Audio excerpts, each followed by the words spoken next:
नमस्ते everyone, welcome to Super Gates IPM by top rankers का YouTube channel. मैं Pankaj sir आप सभी का हार्दिक स्वागत करता हूं और आज का सेशन बहुत खास है क्योंकि आज हम जानने वाले हैं the ultimate way to analyse your IPM mocks. ठीक है, क्या आपके मॉक्स को एनालाइज करने का, उसका एनालिसिस करने का कोई बेटर तरीका है? क्योंकि हमें हर एक दूसरा व्यक्ति बोलता है मॉक दो और उसका फिर एनालिसिस करो, बहुत इंपॉर्टेंट है। बट हम तो मॉक देते ही नहीं है। ठीक है, और अगर देते हैं तो उसका एनालिसिस हम अपने हिसाब से करते हैं, हमें पता ही नहीं है कि उसको हमें कैसे एनालाइज करना चाहिए था। तो आज का सेशन बहुत खास है क्योंकि इस सेशन के एंड होते होते आप यहां से बहुत कुछ लेके जाने वाले हैं और जिसको अगर आप अप्लाई करेंगे तो आप अपने स्कोर्स में, है ना, बहुत बड़ा चेंज देख पाएंगे। ठीक है, तो चलिए शुरू करते हैं आज के इस सेशन को। सबसे पहले हम बात करते हैं कि सर, अगर मेरी तबीयत खराब हो जाए और मैं अपने आप को डॉक्टर को चेकअप के लिए अगर जाता हूं कि सर देखिए मुझे क्या हुआ है, तो क्या वो मुझे बिना बताए कि आपको क्या हुआ है आपको मेडिसिन देगा? नहीं देगा, है ना। और अगर वो आपको मेडिसिन देगा तो वो आपको पहले बता देगा कि आपको क्या हुआ है और इस मेडिसिन की वजह से आप ठीक हो जाएंगे।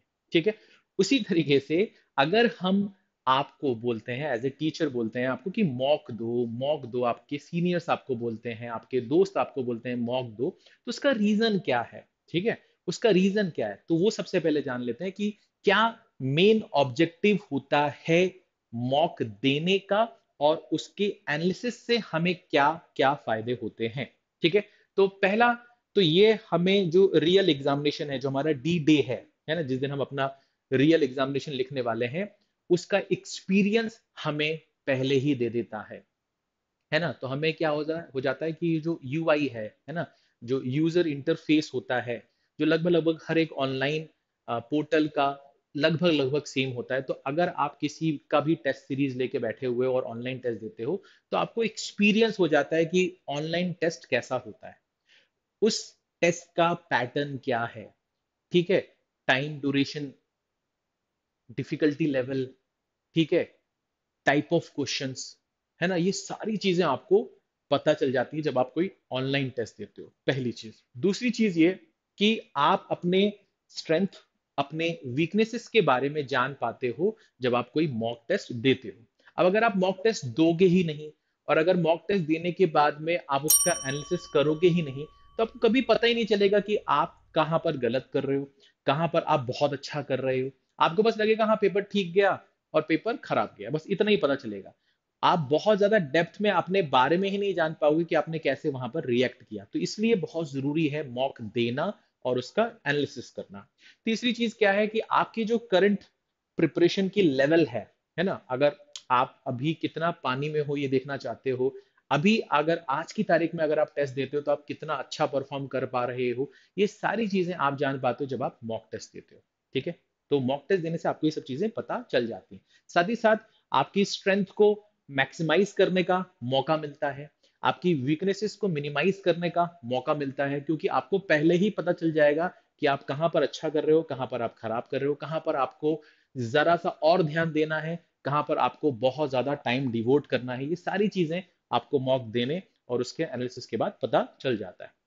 साथ ही साथ आप अपनी स्ट्रैटेजी जो है इसके हिसाब से बना पाओगे, है ना, क्योंकि जब आपको पता ही नहीं है कि आप कहाँ पर सही हो, कहाँ पर गलत हो, कहाँ पर आपको ध्यान देना है, कहाँ पर आपको ध्यान नहीं देना है, ये आपको पता ही नहीं होगा तो आप स्ट्रैटेजी कैसे बनाओगे, है ना। तो स्ट्रैटेजी सही हो और स्ट्रैटेजी हो, सबसे पहले तो स्ट्रैटेजी होनी चाहिए और उसका रीजन आपको मिलेगा जब आप मॉक का एनालिसिस करोगे। ठीक है, और फिर एक सही स्ट्रैटेजी बनाओगे, उस पर काम करोगे और ये एक बार स्ट्रैटेजी नहीं बनेगी आपकी, आप मल्टीपल टाइम टेस्ट दोगे। मल्टीपल टाइम टेस्ट देने के बाद में आप जब ट्राई एंड टेस्टेड कर लोगे कि हाँ यार ये एक पैटर्न है जो मैंने क्रैक कर लिया है, मुझे पेपर में अब इसी स्ट्रैटेजी के साथ पेपर को अटेम्प्ट करना है, तब जाके मेरा पेपर जो है मैं बहुत अच्छे से फोड़ के आऊंगा। तो ये चीज आपको थोड़ा सा समझना है। ठीक है, और यहां पर आपको पता चलेगा कि आप बार बार जो मिस्टेक्स कर रहे हो, है ना, वो आप यहां से रिमूव कर पाओगे। कई बार ऐसा होता है कि हम कोई मॉक दे रहे हैं, मल्टीपल मॉक दे रहे हैं, बट हम मॉक का एनालिसिस नहीं कर रहे हैं।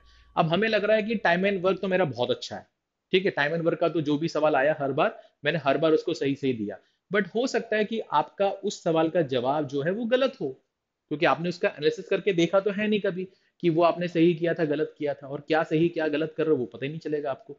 तो जब तक आप उसका एनालिसिस नहीं करोगे आपको पता नहीं चलेगा कि आप कहाँ पर गलती कर रहे हो। साथ ही साथ वो गलती भी किस टाइप की है, वो कैलकुलेशन वाइज गलती है या कंसेप्चुअल गलती है, वो भी आपको पता नहीं चलेगा। अगर कैलकुलेशन वाइज गलती है तो आप उसे सही कर सकते हो, बट अगर कंसेप्चुअल गलती है और आप उसको नहीं पता लगा पाओगे तो फिर आप हमेशा सेम मिस्टेक करके आओगे पेपर में। तो ये पता होना कि किस टाइप की गलती कर रहे हो वो भी बहुत जरूरी है। ठीक है, चलिए आगे बढ़ते हैं। अब हम बात करते हैं कि सर हम तो मॉक देते ही नहीं है, हमें तो मॉक से डर लगता है ना। एक फोबिया बैठा हुआ है हमारे दिमाग में, और वो फोबिया क्या है, वो मिसकंसेप्शन क्या है मॉक को लेके, बहुत सारे बच्चों के साथ में है, मैक्सिमम सारे बच्चों के साथ में है कि मैं तो अभी तैयार ही नहीं हूं एग्जाम के लिए, मुझे तो अभी उतना आता ही नहीं है जिससे कि मैं मॉक दे पाऊं। तो मैं आपको एक चीज बताता हूँ, ये चीज आपके रियल एग्जामिनेशन के दिन तक रहेगी। ऐसा कोई बच्चा नहीं है दुनिया में जो कल पेपर देने वाला है और वो ये बोले कि मैंने सब कुछ पढ़ लिया, मुझे सब कुछ आता है। ठीक है, ऐसा कोई नहीं है। ठीक है, टॉपर्स जो होते हैं वो भी नहीं बोल सकते ये।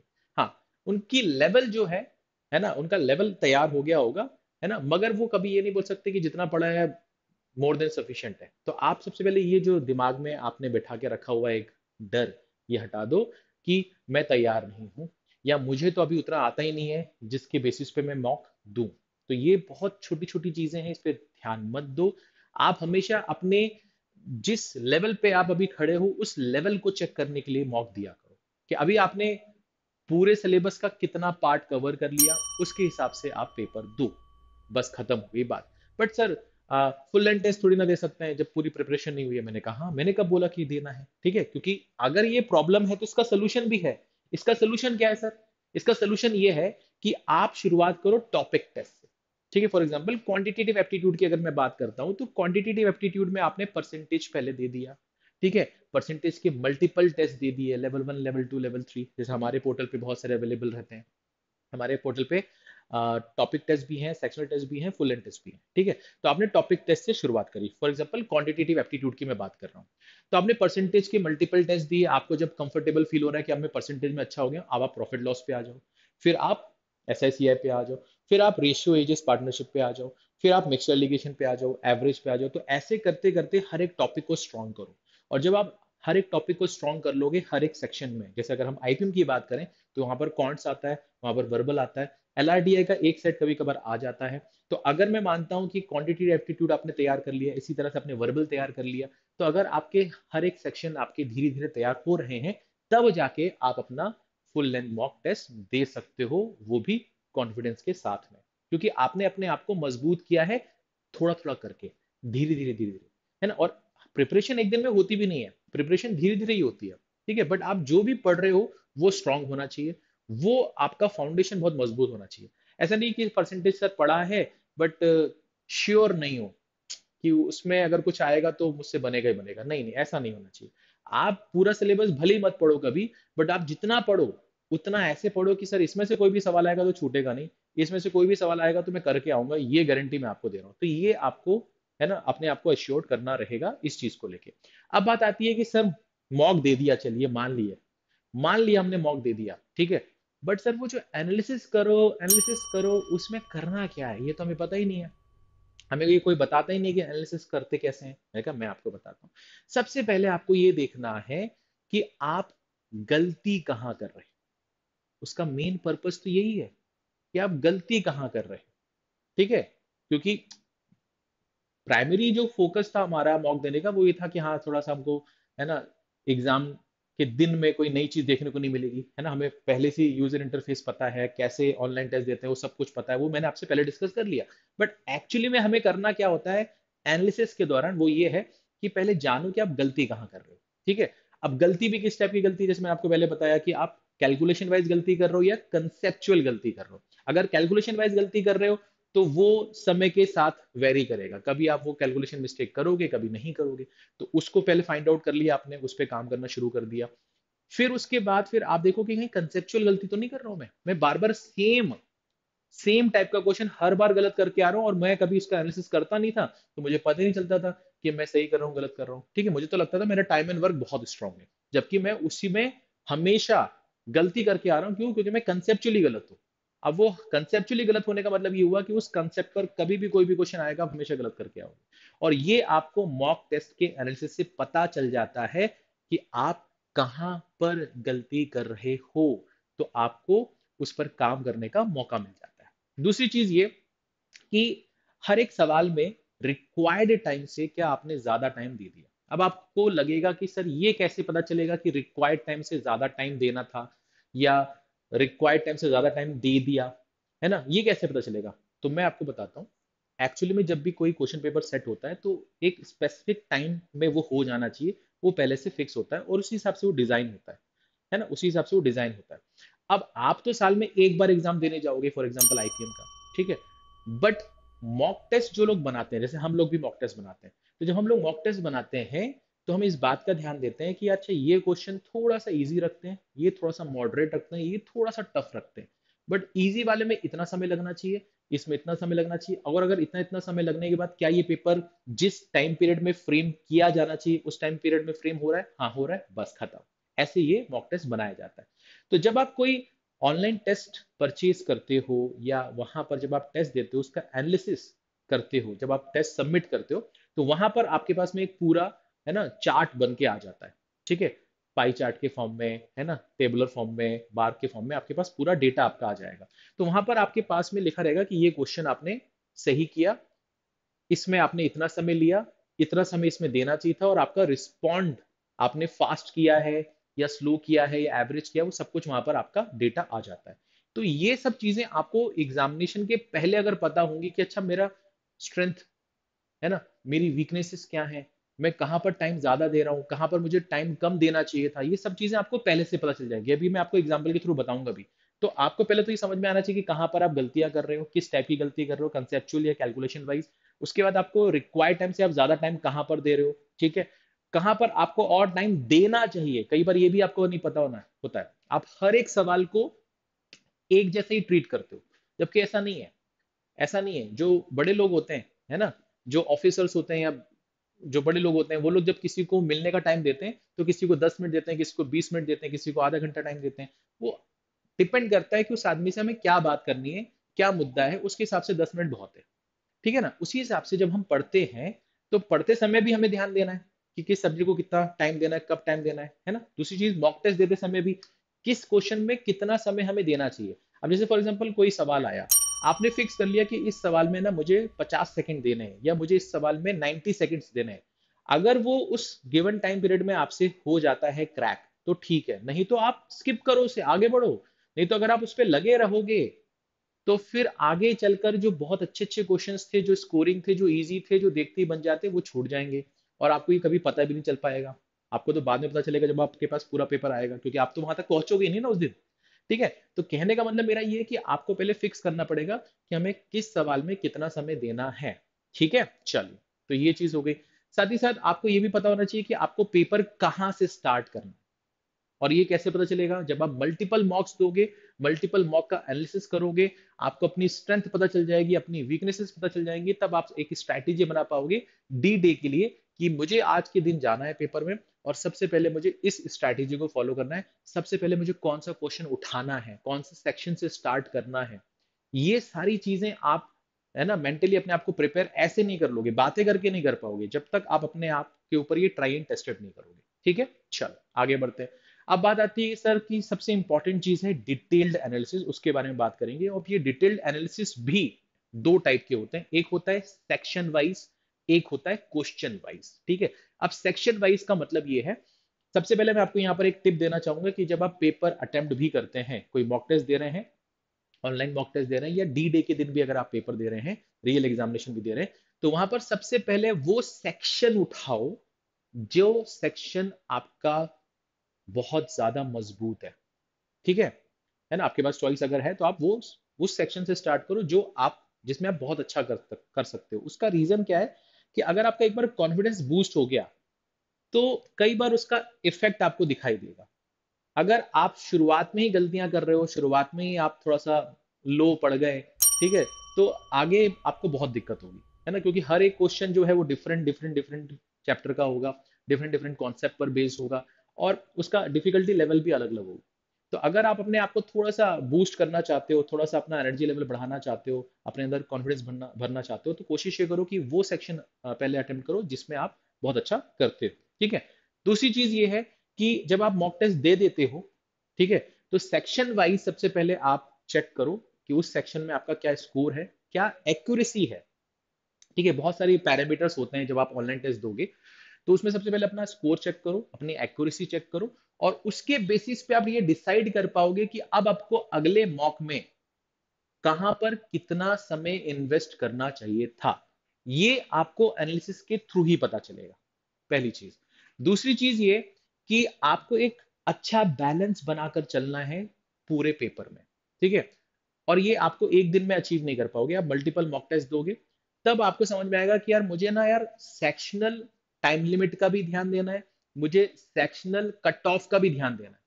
अब मान लीजिए सेक्शनल टाइम लिमिट तो अपने आप खत्म हो जाएगा, मगर आपने क्या किया, आपने सेक्शनल कट ऑफ का ध्यान ही नहीं दिया।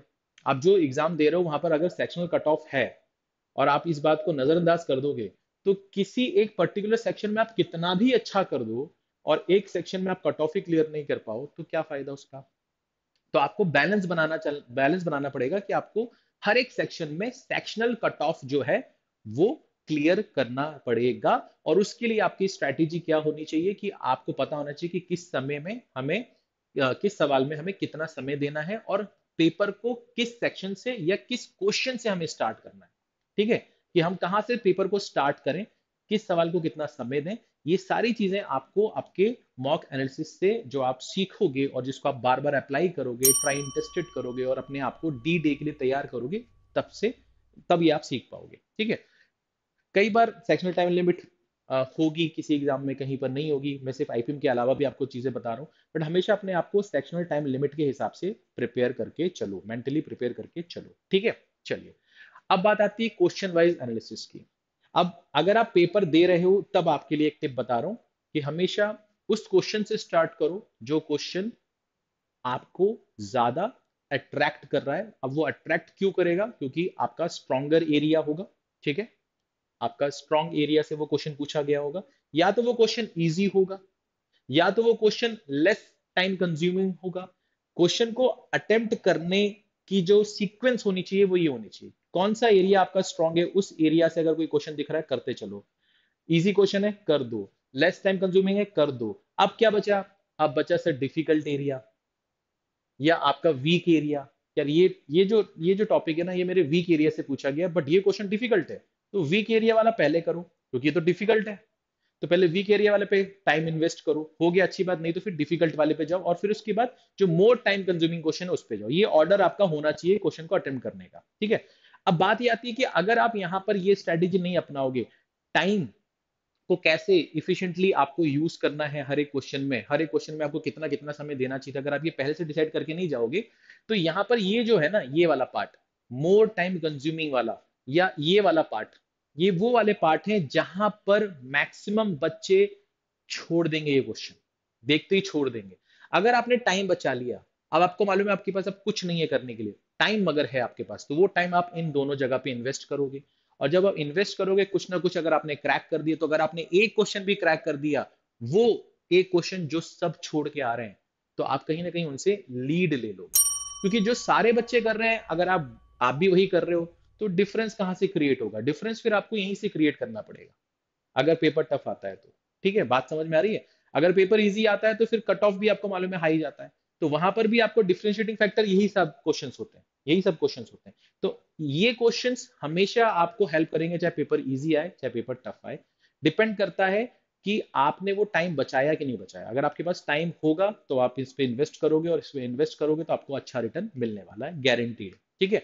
उसके बाद फिर आपको क्या करना है, आपको टाइम डिसाइड करना है कि हर एक क्वेश्चन में आपको कितना कितना देना है। ये एनालिसिस के दौरान आपने जो सीखा इसको आप अप्लाई करोगे, और आपको पता चलेगा कि यार मुझे टाइम कहाँ कहाँ पर अप्लाई करना है। और अगर आप ये टाइम को इफिशिएंटली प्लान करके पेपर अटेम्प्ट करते हो, तो जाहिर सी बात है कि आप बहुत अच्छा स्कोर कर पाएंगे। अब बात आती है कि सर थोड़ा सा एग्जाम्पल दीजिए। जैसे फॉर एग्जाम्पल मैंने यहाँ पर आरसी का एग्जाम्पल लिया है। ठीक है, ये आपके आंसर की है, आपने जो आंसर मार्क किए हैं वो यहाँ पर दिखाई दे रहे हैं।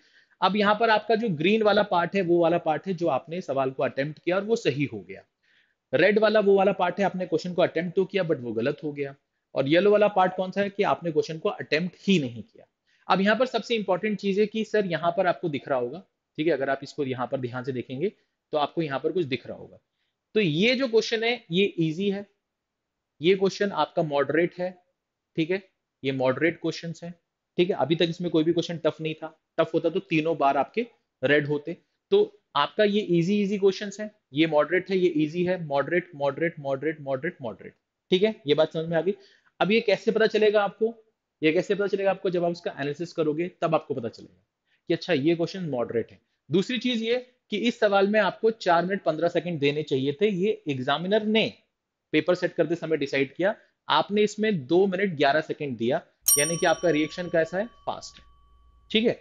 आपने यहां पर 57 सेकंड्स देने थे, आपने दिए 32 सेकंड्स, यानी कि आपका रिएक्शन कितना है, फास्ट।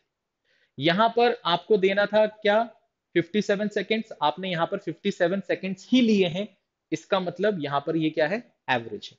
हो सकता था आप किसी क्वेश्चन में जो टाइम देना चाहिए उससे ज्यादा टाइम ले रहे हैं, तो फिर वहां पर आपको पता चलेगा कि यार यहाँ पर इस सेक्शन में मुझे काम करना है। अब वो किस चैप्टर का क्वेश्चन है, किस टॉपिक पर बेस्ड है, उस टॉपिक में और क्या क्या तरीके हो सकते हैं क्वेश्चन को अटेम्प्ट करने के, उन पे आपको काम करना है, ठीक है। अब बात आती है सर क्वेश्चन वाइज एनालिसिस में, जो सबसे इंपॉर्टेंट चीज है कि जब हम एनालिसिस करते हैं तो हमें दिखता है कि हमने कितने क्वेश्चंस जो हैं सबमिट करते हैं जब टेस्ट को, तो हमारे पास आ जाता है पूरा डेटा, हमने कौन सा क्वेश्चन अटेम्प्ट किया, कौन सा नहीं किया, कितने सही गए, कितने गलत गए, कितने हमने अटेम्प्ट नहीं किया। कई बार ये जो पार्ट होता है, जो पार्ट हमारा सही है उस पर कोई ध्यान ही नहीं देता, वो बोलता है अरे ये तो सही है ना मेरा, जो गलत किया उसको देखो, नहीं नहीं नहीं, जो सही किया उसको भी देखो, और उससे क्या सीखना है मैं आपको बताता हूँ। आपने जो क्वेश्चन सही कर दिए हैं, पहले ये चेक करो कि क्या उस सवाल को सॉल्व करने के लिए कोई दूसरा अप्रोच वहां पर मेंशन है क्या।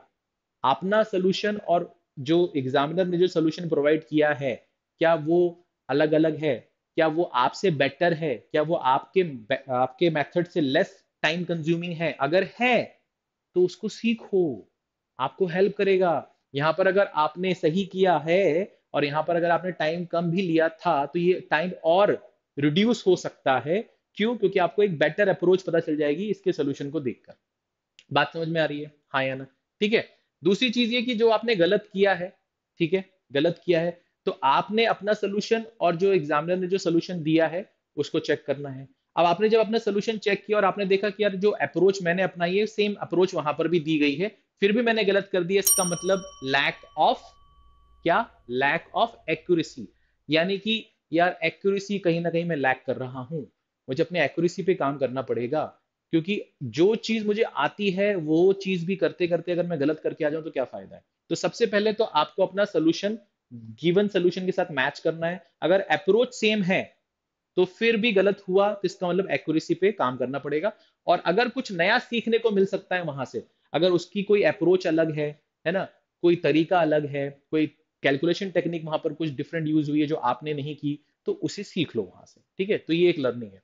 जो क्वेश्चन आपने अटेम्प्ट नहीं किए, अब आपने अटेम्प्ट क्यों नहीं किए, एक तो आप वहां तक पहुंचे नहीं होंगे शायद, और अगर आप वहां पर पहुंचने के बाद देख रहे हैं कि नहीं ये मुझसे नहीं बन रहेगा, मुझे तो टफ लग रहा है, आपने छोड़ दिया।